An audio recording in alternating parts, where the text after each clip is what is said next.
baik, bagaimana kabar kalian? Semoga baik-baik saja ya. Apalagi di kondisi pandemi kayak gini, setiap hari selalu ada aja yang bahas corona. Di TV, sosmed, dan lingkungan sekitar juga. Tapi, kalian tahu nggak sih corona itu apa? Kita bahas yuk.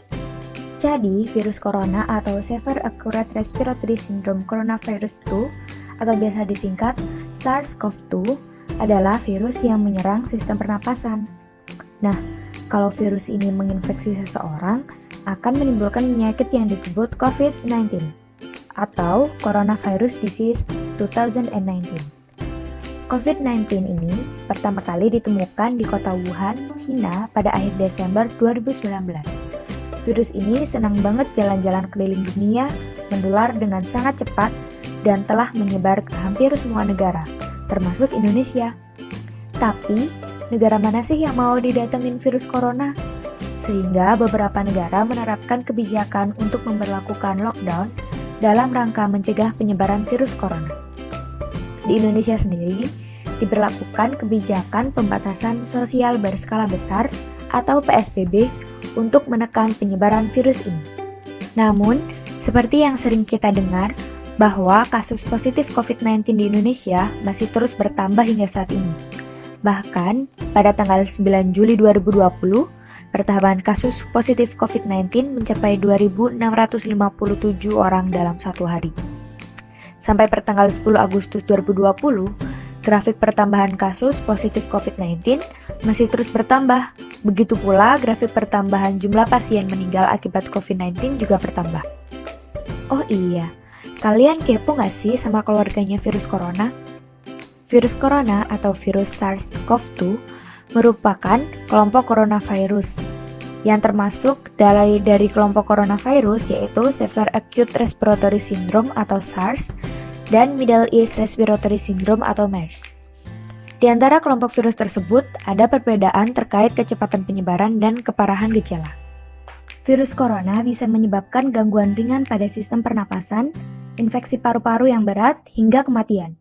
Virus ini bisa menyerang siapa saja, seperti lansia atau golongan usia lanjut, orang dewasa, anak-anak, dan bayi, termasuk ibu hamil dan ibu menyusui.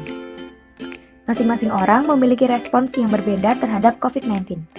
Sebagian besar orang yang terpapar virus ini akan mengalami gejala ringan hingga sedang dan akan pulih tanpa perlu dirawat di rumah sakit. Adapun gejala yang paling umum yaitu demam, batuk kering, dan kelelahan. Sedangkan gejala yang sedikit tidak umum antaranya rasa tidak nyaman dan nyeri tenggorokan, diare, konjungtivitis atau mata merah, sakit kepala, hilangnya indera perasa atau penciuman, ruam pada kulit atau perubahan warna pada jari tangan dan jari kaki. Sedangkan gejala seriusnya berupa kesulitan bernapas atau sesak napas, nyeri dada atau rasa tertekan pada dada, hilangnya kemampuan berbicara atau bergerak. Segera cari bantuan medis jika Anda mengalami gejala serius. Selalu hubungi dokter atau fasilitas kesehatan yang ingin Anda tuju sebelum mengunjunginya. Orang dengan gejala ringan yang dinyatakan sehat harus melakukan perawatan mandiri di rumah. Rata-rata gejala akan muncul 5-6 hari setelah seseorang pertama kali terinfeksi virus ini. Tetapi, bisa juga 14 hari setelah terinfeksi, bahkan 21 hari. Wah, ngeri kan ya COVID-19 ini? Lalu, bagaimana cara mencegah penyebaran COVID-19? Yang pertama, cuci tangan Anda secara rutin.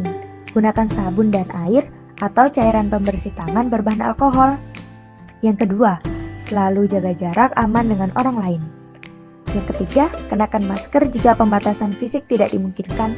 Yang keempat, jangan sentuh mata, hidung, atau mulut Anda. Saat batuk atau bersin, tutup mulut dan hidung Anda dengan lengan atau tisu. Jangan keluar rumah jika merasa tidak enak badan. Jika demam, batuk, atau kesulitan bernapas, segera cari bantuan medis ya. Lalu kenapa sih kita perlu mencegah penyebaran COVID-19 ini? Karena hingga hari ini belum ada vaksin atau obat khusus untuk COVID-19. Saat ini penanganan untuk virus ini sedang diteliti dan sedang diuji melalui uji klinis. Tapi, percayalah bahwa usaha kita tidak sia-sia. Karena selain jumlah positif dan meninggal akibat COVID-19 yang terus meningkat, jumlah kasus sembuh per hari juga terus bertambah loh. Jadi, jangan pernah lelah ya. Kamu, aku, dan kita semua pasti bisa melewati ini semua. Semangat ya, salam sehat.